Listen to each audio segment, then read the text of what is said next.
Hello বন্ধুরা, আজকে তৈরি করব মশলা ডিমের তরকারি। মশলা ডিমের তরকারি করতে কী কী লাগবে দেখো।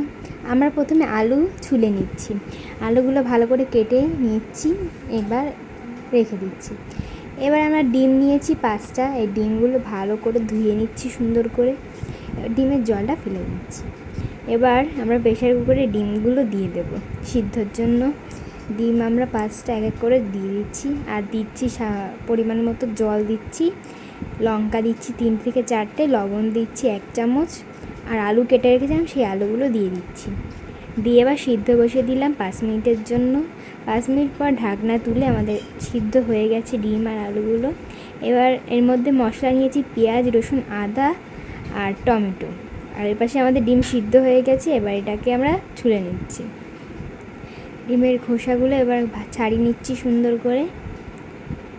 দেখো ছাড়িয়ে নিলাম, এই দেখো ছাড়ানো হয়ে গেছে। এবার এখানে নিয়ে নিয়েছি, এবার একটা কাঁটা চামচের সাহায্যে ডিমের এইভাবে সিদ্ধ করে নিচ্ছি, যাতে মশলাগুলো সুন্দর করে ঢুকে যায়। এবার এর মধ্যে মশলা নিচ্ছি আলু, টমেটো নিচ্ছি সুন্দর করে কাটা, এখানে নিচ্ছি আদা বাটা, রসুন বাটা, টমেটো কুচি, আর লঙ্কা সিদ্ধ আর পেঁয়াজ কুচি। আর এর পাশে এবার কড়াই গরম করে সর্ষের তেল দিয়ে দিচ্ছি, দিয়ে আলুগুলো ভেজে নিচ্ছি, সুন্দর করে ভেজে নেব। এবার এটাকে নাড়িয়ে নিচ্ছি ভালো করে মিশিয়ে নিচ্ছি। এবার এর মধ্যে দিয়ে দেব হলুদের গুঁড়ো, 1/2 চামচের মতো হলুদের গুঁড়ো দিয়ে দিয়েছি, দিয়ে ভালো করে নাড়িয়ে নিচ্ছি। দিয়ে এবার এটা ভাজা হয়ে গেছে। এবার আলুটাকে নামিয়ে রাখলাম। এবার কড়াই সেই তেলেই আমরা ডিমগুলো ভেজে নেব। ডিম ওই একই তেলেই আমরা ডিমটা ভেজে নিয়েছি, ডিমটা ভাজা হয়ে গেছে। এবার ডিমগুলো নামিয়ে রাখবো, একই পাত্রে আমরা ডিমগুলো নামিয়ে রাখছি।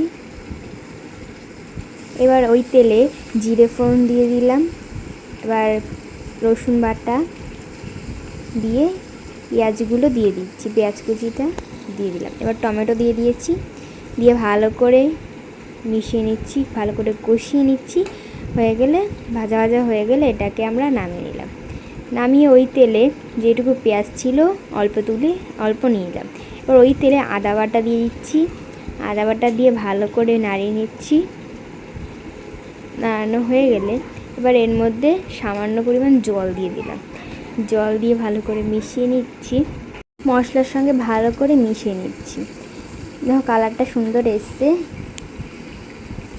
এবার এর মধ্যে দিয়ে দিচ্ছি সামান্য পরিমাণ লবণ, আর দিচ্ছি হলুদের গুঁড়ো, দিয়ে ভালো করে মিশিয়ে নিচ্ছি মশলার সঙ্গে। মশলাটা ভালো করে নাড়তে থাকবো, যতক্ষণ না মশলাটা ভালো করে কষানো হচ্ছে ততক্ষণ না আমরা নাড়তে থাকবো। এবার নাড়া হয়ে গেছে। এবার এর মধ্যে দিয়ে দেব কাশ্মীরি লঙ্কার গুঁড়ো, দিয়ে ভালো করে নাড়িয়ে নেব। কিছুটা পরিমাণ দিয়েছি কাশ্মীরি লঙ্কার গুঁড়ো, দিয়ে ভালো করে নাড়িয়ে নেব। এবার মিক্সিতে ভেজে রাখা টমেটো, পেঁয়াজটা, ধনে জিরে গুঁড়ো, লঙ্কা, হলুদের গুঁড়ো দিয়ে আর একটু সামান্য জল দিয়ে বেটে নিচ্ছি। বাটা হয়ে গেলে এবার এটাকে নামিয়ে রাখবো একটা বাটিতে। নামানো হয়ে গেছে, এটাকে ভালো করে সামান্য জল দিয়ে এটাকে গুলিয়ে নিচ্ছি। গুলানো হয়ে গেলে কড়াইয়ের মধ্যে দিয়ে দিলাম, দিয়ে সামান্য জল দিয়ে নাড়িয়ে নেব, ভালো করে নাড়িয়ে নিচ্ছি।